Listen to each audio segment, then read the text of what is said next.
Hello Crocheters, Vitania here from the Hobbyist on the Road. Today I'm going to show you how to crochet a puff stitch.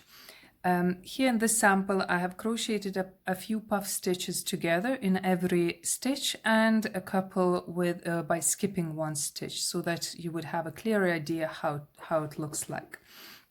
So I'll continue and I'll show you how to do this simple and yet such a beautiful stitch.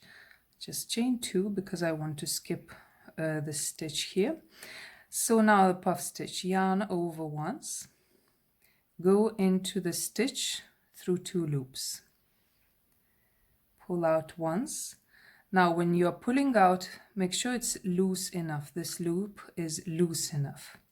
Now yarn over the second time, go back into the same stitch, pull through once again and pull it a bit so that it would be loose, and yarn over the third time and go back into the same stitch the third time, pull out.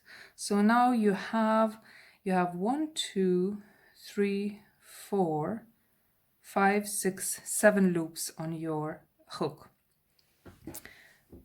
Now you'll yarn over and pull through all 7 loops. That's what you've got, and chain 1 to finish the stitch.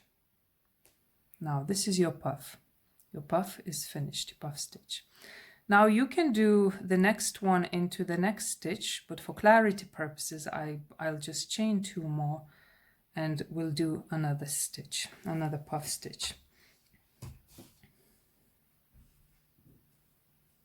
Yarn over once, go through 2 loops of the stitch, pull out once, make sure it's loose enough, yarn over twice, pull out again and yarn over the third time, go into the same stitch, pull out the third time, and now yarn over and go through all the 7 loops on your hook and chain 1 to finish the stitch. That's how you crochet a puff stitch. Sometimes it's also called half double crochet puff stitch. Of course you can go a few more times into the same, like this is a 3-ply puff.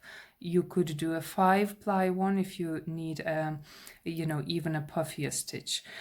Be careful, this stitch takes up a lot of yarn, so if you're making something bigger like a sweater or a scarf, make sure you have enough yarn to cover the usage of the stitch. So I hope you enjoyed this micro lesson with me, Vitania, from the Hobbyist on the Road.